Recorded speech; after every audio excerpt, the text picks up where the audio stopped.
No strong giant can block the path of a man infused with a passion for doing the will of God.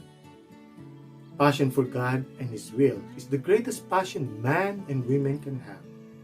This passion is alive and has a living spirit in it, filling the heart and building its foundation on the promises of God. People with a deep passion for God and His will are not free to do whatever they like. There are hurdles all around them, giants who are blocking them from doing what they are passionate about. The story of David, the shepherd boy, and the Philistines champion Goliath illustrated how a man infused with a passion for doing the will of God overcome his giants. Yes, you hear it right, giants. We all know the story of David and Goliath, but it will be useful to look at some details that we tend to overlook when we read the story. We tend only to see one giant in the story, Goliath. But there were several giants in the story that David faced. The first giant David faced was the giant of people's opinion.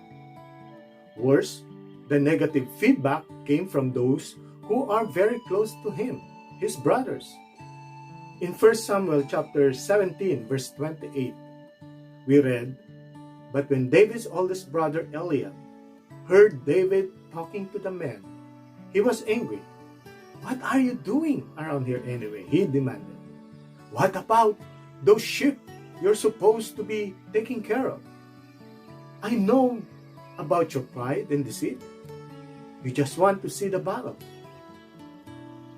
David's brother Eliab was actually telling David to go back to where he belongs, in the field with the sheep.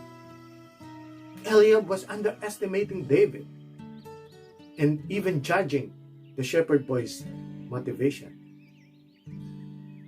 A man infused with a passion for doing the will of God usually finds himself on a lonely path.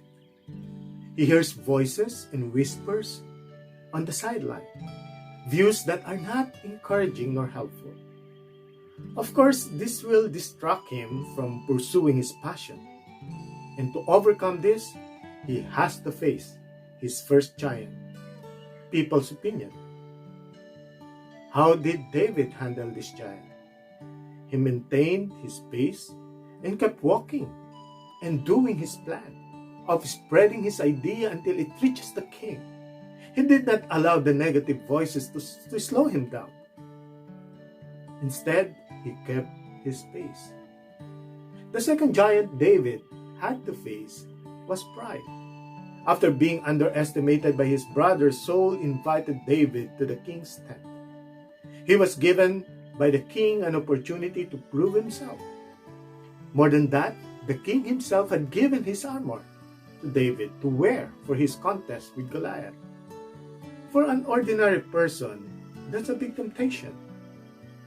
You want to parade yourself in front of those who belittled you while wearing the king's armor. But David had his mind focused on the will of God. That was his passion. And this pride giant was knocked down in an instant. The third giant David faced was the giant of self-doubt. Look at how King Saul and Goliath tried to make David believe that he is good for nothing. In verse 33, King Saul said to David, "Don't be ridiculous," Saul replied. "There's no way you can fight these Philistines and possibly win. You are only a boy and he has been a man of war since his youth." But David simply related his past experience of fighting with lions and bears to the king. He also expressed his confidence that he can do the same thing to Goliath, who was defiling the armies of the living God. Goliath, his ultimate enemy, also tempted David to self-doubt. Goliath asked David, "Am I a dog that you come at me with a stick?" Then the giant cursed David in the names of his gods. David responded by merely pointing everyone to the Lord of Heaven's armies. We all see COVID-19 pandemic as the ultimate giant we are facing now. This giant made us close our churches, businesses, and shops. It made us hide in our houses like prisoners and give up on our daily routines. To fight this giant, we have to identify first the other giants we have to face. Have we started doing something we have not done before to continue our work? But at the same time, we kept on hearing that unhelpful voices about it. How are we responding to it? How about the big giant of pride inside of us? Are we able to keep him quiet? Or is he beginning to stand and is surprising us of his size? Are you starting living to a new normal, but having self-doubt if you can really do it?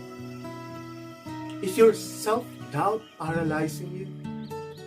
Is it paralyzing us? Then that's another giant we need to face. If a person is infused with a real passion for God and His will, he won't be able to find any giant too strong to block his path.